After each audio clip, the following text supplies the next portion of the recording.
I'll explain that my program is not so much of composed patriotic music, but of songs that soldiers and sailors, and then later on airmen, actually sang themselves. So I'll actually be singing a number of composed patriotic popular songs in parodies made up by soldiers and sailors.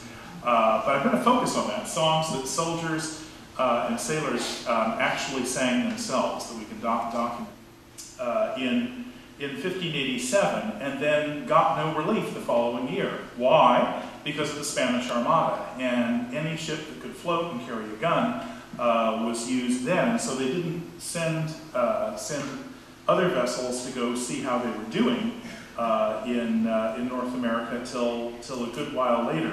So I'm going to sing a song about the campaign that caused the first English colony in North Carolina to be left to their own devices for a couple of years, the Spanish Armada campaign.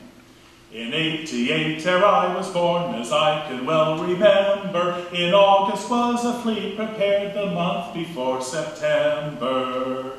Spain with Biscay, Portugal, Toledo, and Granada, they all did meet to make a fleet, and called it the Armada. There was a little man of Spain that shot well in a gun, Don Pedro hight to spare a knight as any under the sun. The king did make him admiral, and charged him not to stay, but to destroy both man and boy, and then to run away. When they had got provisioned as mustard, peas, and bacon, some say 2 ships were filled with whips, but I think they were mistaken. When they had sailed across the sea and anchored off on Dover, our Englishmen did fight them then, and threw the Spaniards over. Our queen was then at Tilbury, what could you more desire? For whose sweet sake Sir Francis Drake did set them all on fire. Oh, let them look about themselves, for if they come again, they shall be served with that same sauce as they were in a wane.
Individual strings. So this nowadays is often called the English guitar when you're referring to it in the 18th century. And incidentally, there's an interesting detail. A niece or cousin of George Washington's played on the guitar, and during the war he wrote to somebody in England to get strings for the instrument. They weren't produced here.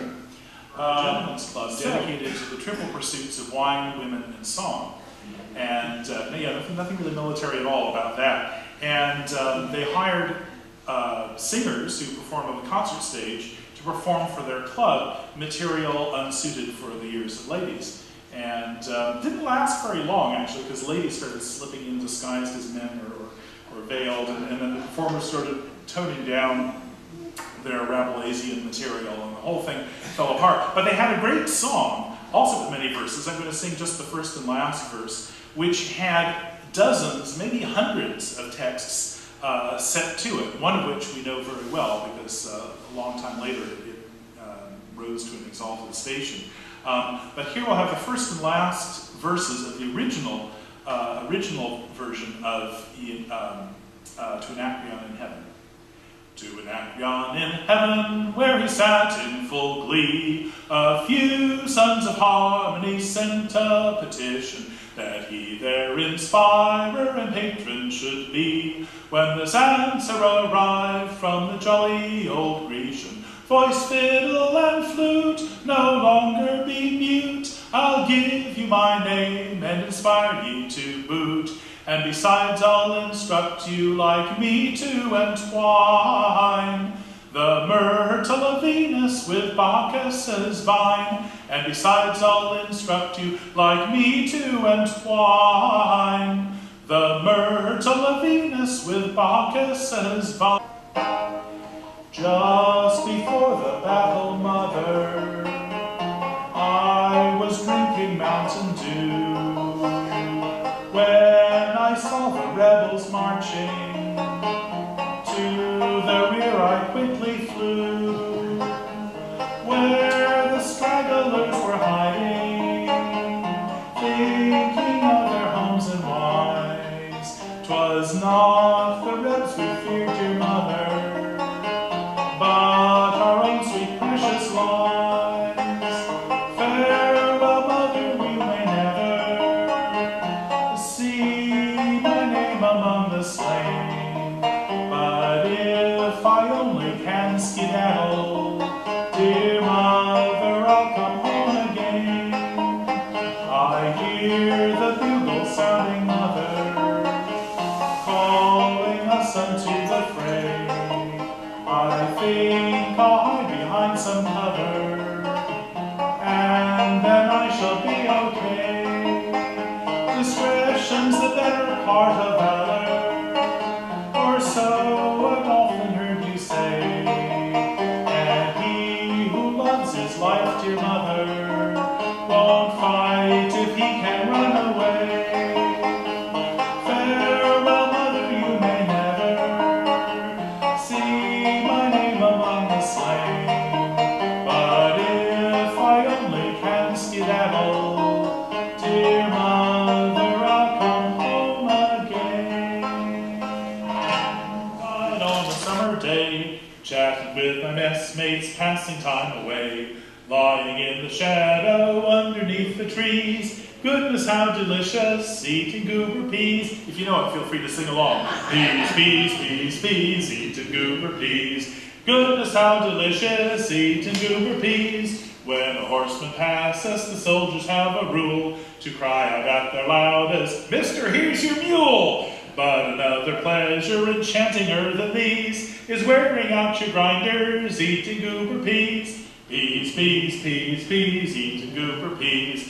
Goodness, how delicious, eating goober peas. Just before the battle, the general hears a row. He says, the Yanks are coming, I hear their rifles now. He turns around in wonder, and what do you think he sees? The Georgia militia eating goober peas.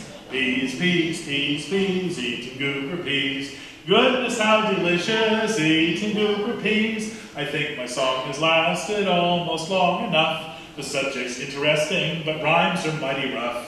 I wish this war was over when freed from rags and fleas. We'd kiss our wives and sweethearts and gobble goober peas. Peas, peas, peas, peas, eating goober peas. Goodness, how delicious, eating goober peas.